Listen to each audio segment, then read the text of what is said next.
एक व्यक्ति बहुत निर्धन था। परिवार बहुत बड़ा था, खाने को कुछ नहीं था। दशा बहुत खराब हुई तो परिवार को लेकर ग्राम से चल पड़ा कि कहीं दूसरे नगर में जाएं, परिश्रम करके पेट पालेंगे। ग्राम से चलते गए। रात्रि हुई तो एक वृक्ष के नीचे उन्होंने डेरा डाल दिया। पिता ने अपने बेटे से कहा, बेटा जाओ, पास के वन से कुछ लकड़ियां ले आओ ताकि आग तो जलाएं। बेटा चलने लगा तो छोटा भाई बोला, इन्हें मत भेजो, मैं जाकर लाता हूँ। उससे छोटे ने कहा, नहीं पिताजी, मैं लाता हूँ। पिता ने कहा, अच्छा बेटों, सभी कार्य करो।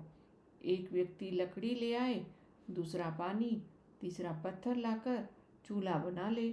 सब मिलकर कार्य करने लगे। थोड़ी देर में चूल्हा बन गया, लकड़ियां आ गई, आग जली, पानी भी आ गया। उस वृक्ष पर एक पक्षी रहता था। उसने जब यह सब कुछ देखा तो हंसकर कहा, अरे भोले लोगों, सब कुछ तुम ले आए, परंतु खाने को कुछ है नहीं। पकाओगे क्या, खाओगे क्या? समझाने के लिए यह कथा बनाई गई है। वैसे तो पक्षी बोलते नहीं हैं।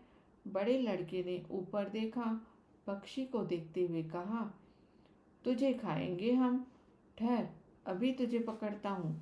पक्षी ने भयभीत होकर कहा, नहीं भाई, ऐसा न करो, मुझे न खाओ। मैं तुम्हें एक स्थान दिखाता हूँ जहाँ तुम्हें सब कुछ मिल जाएगा। उन लोगों ने पक्षी के साथ थोड़ी दूर जाकर एक स्थान देखा।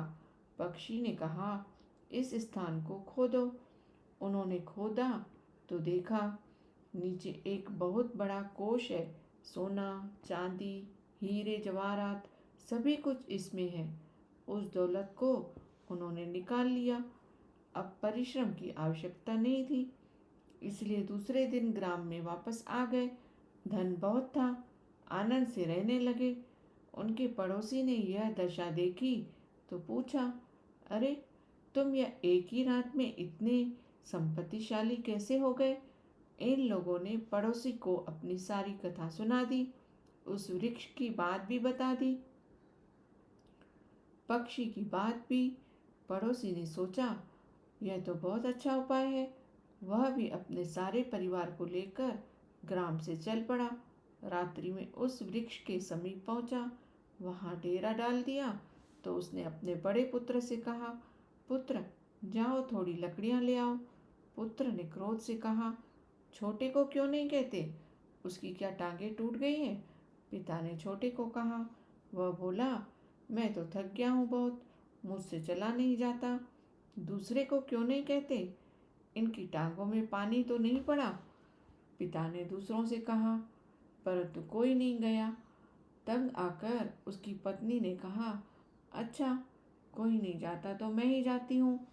पति ने कहा, अरे तू कहाँ जाएगी, बैठी रह, कहीं हाथ पांव तोड़कर आ जाएगी। कोई भी नहीं गया।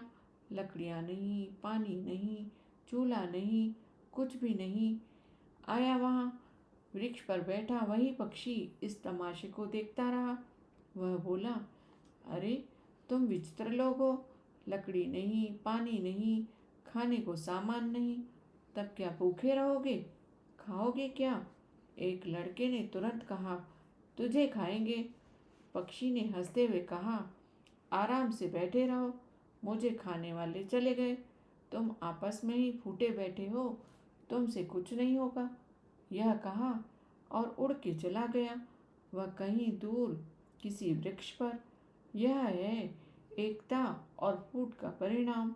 जो लोग मिलकर रहते हैं उन्हें निश्चित रूप से संपत्ति मिलती है, सुख मिलता है। जो मिलकर नहीं रहते उन्हें असफलता के अतिरिक्त कुछ नहीं मिलता।